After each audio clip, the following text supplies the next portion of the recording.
Um, and are we live? First up, welcome to Wellbeing Wednesday Live. My name is Johnny. So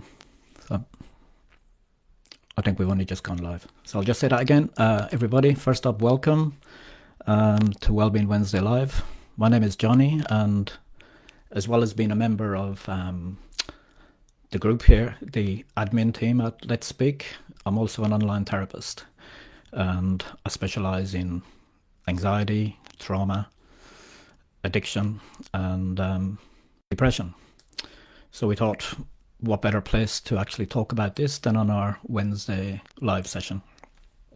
So what I'm going to do tonight is talk about the cycle of depression, how it evolves, and the warning signs to look out for, and importantly, how we can intervene. But first up, I'd like to say well done everybody on joining us here, both in the group and on this Wednesday session. Because the reality is, unless we look after ourselves, we're not going to be much use to others, our family, our colleagues, our friends, etc. And actually, on that note, it's also Children's Mental Health Week. So if there's one thing I could say is, regardless of the crappy day you've had or whatever struggles you're going through, it is so important. Kids, their formative years, their brain is like a sponge. They mightn't say anything, but everything they hear, see and do as kids will determine the kind of adults they become. And, for any of us that have suffered trauma, neglect, a lack of emotional support as kids, we know how important it is, but I would like to think it's the last thing we would want for our kids. So yeah, just bear that in mind. Be mindful of your behavior around them, how you speak, but also be aware of any toxic environments or people that may be around, and even their exposure to current affairs, etc. So yeah, on that note, back to tonight's session, the cycle of depression. This is something that I work with clients a lot, and I'm a firm believer in finding natural ways to get out of this rather than medication. But what I'd like to do tonight, rather than just talk about it here and you look at my ugly mug, is what I'll do is I'll just scroll down here and I'll bring up a graphic, and what I'd like to do is just share the screen. And from there, why can't I share a screen? That's not good. Alright. What I'll do is I'll put it into comments after. Okay. So the cycle of depression, I'll just talk about it from here then. So what we have is a few things. We've got depressive thinking styles. That's that feeling of hopelessness and anxiety. When we're depressed, we have a tendency to sort of be black or white thinking. It's all or nothing sort of thinking. An example is you might have, one bad moment during the day, and then when we're depressed, that makes us feel like the whole world's against us sort of thing. Or, we could have an experience, walking down the street or at work or something where somebody doesn't smile back at us, maybe a colleague or a neighbour, and all of a sudden it's the end of the world. You start thinking, oh, that person doesn't like me, etc. That's that depressive thinking style. And as things go on, what then happens is all that depressive negative thinking gets us to worry pointlessly about things, So this is what's called emotionally arousing rumination. We non-stop. So we have a great, powerful tool in our arsenal, which is our imagination. And thing is, when we're depressed or anxious or stressed, we tend to use it incorrectly. So what we do is we imagine all these worst case scenarios of things that are very unlikely to happen. And the imagination, I'll get to it in a minute, it's a great tool, but used wrongly, it's our worst enemy. So from there, we're having a crap day, we've got depressive thinking, we're worrying non-stop. We get to the end of the day, we need to we need to sleep. We do need to dream, but I'll explain that on another day. But sleep has two functions.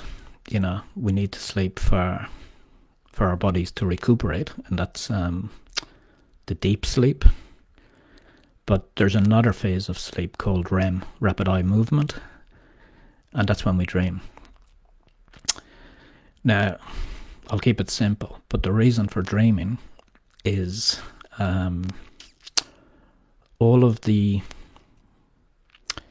things that happen during the day, the expectations, the emotional arousal, from a fight or flight response, or something that triggered that fight or flight. It might have been conflict or something at work, and your body goes into this expectation of having to do something. The fight being stand and fight, or flight is run away.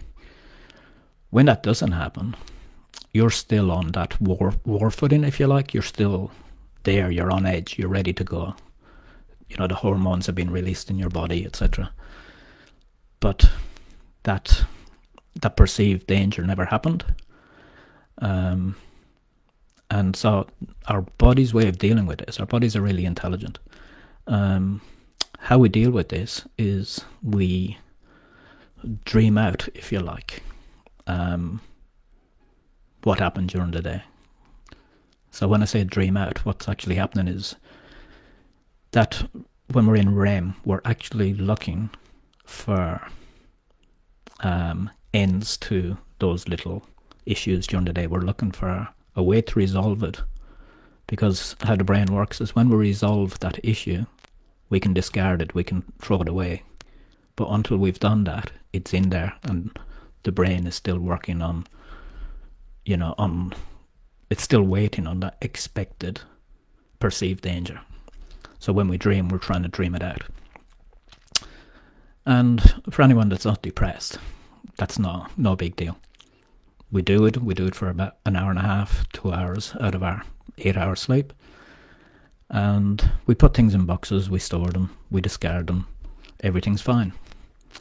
The other 6 hours or so is when we're supposed to be in the deep sleep. Our organs recover, our muscles, etc., and we wake up refreshed. But as any of you that have ever been depressed now, we wake up exhausted instead. And that is the lack of the deep sleep. It's the constant trying to dream out all those problems of during the day. But then it gets worse, because we release cortisol, which is the stress hormone. We release too much of it, and that affects a whole pile of things in our body, including lowering our immunity to infection. And so around and around we go. We get up, we're exhausted. Because we're exhausted, we're not motivated. If we're not motivated, we're less likely to want to go to work, school, socialize, meet people, talk to people. And because we're having fewer pleasant experiences, our happy hormone, our feel-good hormone serotonin, doesn't get stimulated. And serotonin is also required for a good night's sleep. So you can imagine where this is going. We go around and around, and impaired sleep. We're tired in the morning, exhausted. Now we're not motivated, so we don't do things. And because we don't do nice things, our serotonin is reduced, affects our sleep, and this is a vicious circle. But then on top of that, because we're not motivated, our relationships suffer. We don't exercise, so our fitness and our health suffers. We stop trying to reach goals. We give up, essentially. And then the next day carries on. Depressive thinking styles again. We get emotionally aroused. We worry non-stop. But now we're worrying about why we're depressed. We're worried about why we can't sleep. We're worried about the lack of motivation. We're worried about, the conflict we now have at work or with our partner because of what we're feeling.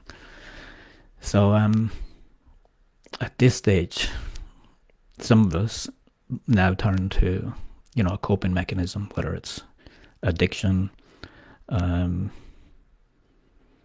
or, if we don't, we end up in that clinically depressed state when we go to the doctor, and now we're on antidepressants, etc. So yeah, it sounds grim, but it's a real shame I couldn't get that graphic up, but I didn't want to just go straight into the graphic, so I came on camera, but we'll get it better next time. So back to what I said, we can intervene, and we can intervene at 4 different points along this cycle of depression. So we go back again to those depressive thinking styles and the black and white that I mentioned, the black or white thinking. What's happening there is what's called emotional thinking. We're emotionally aroused. We're thinking with a primitive part of the brain that has perceived danger for whatever reason.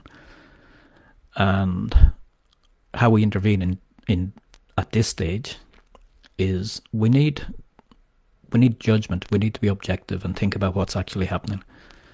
And how we can do that is we need to calm down the mind so that the emotional side of the brain is not making the decisions and the rational side of the brain is.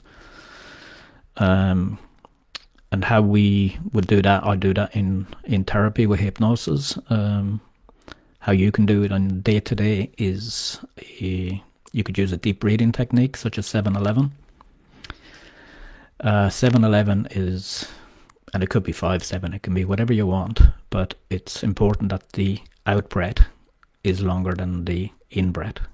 So 7 seconds in, 11 out.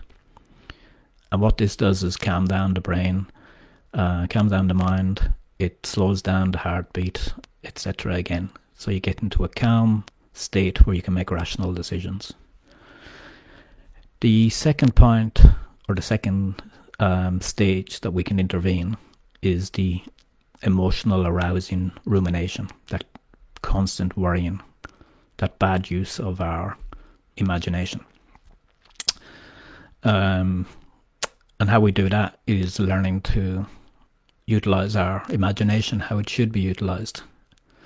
That is in visualizing and planning and dreaming of our future, working out ways to achieve our goals, believing in ourselves. And again, I do that obviously in therapy with hypnosis. But you can do that by learning to, you basically retrain your brain to utilize your imagination. What I can do, I'll probably do it in the comments, is one, I'll put up this graphic obviously that I'm explaining, but I can also put up other tools such as the emotional needs audit or the wheel of life, and these are things where you sit objectively and look at your life and what you want to change, and then set goals for how you're going to get there. And then you begin, when you're doing all of that, the visualizing and the planning, that is a good use of your imagination. And as you make progress, obviously, you ruminate less. The third, and probably once you get started, the best place to work on breaking this cycle of depression would be to focus on getting some pleasant experiences. Easier said than done when you're not motivated, but making that effort, even if it's little steps at the start, to take exercise, meet a friend for coffee, whatever it is. At the start, it's really difficult, but as you do things that used to make you feel good, this increases your serotonin levels, which in turn, that's the feel-good hormone, by the way, but also improves your sleep. Improved sleep means that you're not exhausted in the morning. But things like exercise also stimulate dopamine, which is the hormone that helps you to get motivated. So between getting better sleep and being motivated by doing things you like, it's one of the strongest ways, or the most enjoyable ways of breaking the cycle. The fourth and last intervention point is, it's very similar to getting those, starting to enjoy life and getting pleasant experiences, which is working on, at this stage you're not getting your basic needs met. Your relationship is struggling, you're not getting exercise, you're probably not eating well, you're not sleeping well, you don't have any goals. So again, that emotional needs audit that I mentioned, that would help in getting those basic needs met. Sitting down, working out what is important to you, and then setting goals for how to get there. So yeah, so that in a nutshell is the cycle of depression. Probably what I'll do is I'll have a look at these comments first, and then if there's any obvious questions in there, I'm happy to answer. Jack Lucas, I never ever dream. Thing is, I think we all do. Well, we do, according to what I've just explained to you about how the brain works. It's a tool. It's getting rid of, or it's resolving the issues from during the day. And the only time I remember any dream is when you wake up with something happening, that's you're in a light phase of sleep and you wake up because something has basically shook you out of it. It happened to me a couple of nights ago. It was funny, where somehow I was underwater in a lagoon and I woke up because there was a lady under the water as well that was kicking me in the chest. So I woke up pretty quickly, and that's all I remember. But yeah, Jack, interesting. I'm sure you do dream, and as I said, it's a tool basically that our brain uses to resolve the issues, put everything in a box, and we're good to go the next day. It's something I could talk about all night. It's fairly complicated, but the dreaming brain is fascinating.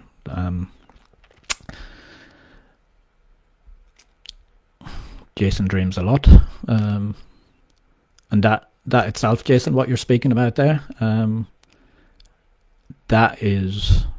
that's your brain, your emotional side of your brain actually trying to resolve something there.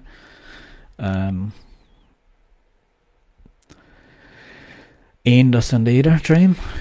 I think all us men think that, or we like to think that we don't dream. I used to think that for a lot before I studied all of what I'm talking about here. Yeah, Jack, nightmares. Yeah, that it's very common actually. Nightmares. Anyone that has violent or aggressive sort of nightmares, that is, that's the last stages of depression, definitely.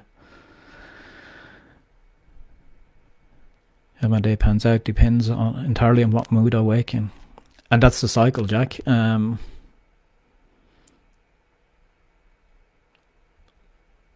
have to put this graphic up. So it was on the original last week, but I'll have to put the graphic up for for people to really understand this. Unfortunately, I thought I was able to share the screen in the middle of the live. So Jack, or anybody that's watching, is there anything that you'd want to really ask here? Actually, what I'll do oh no, I can't post it in the comments there either.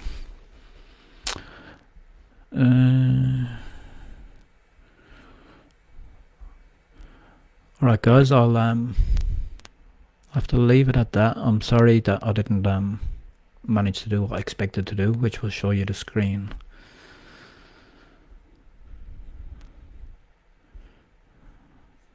Okay guys, I'll leave it at that. Thanks for watching, and I'll have to come up with a better plan for our next session. Cheers.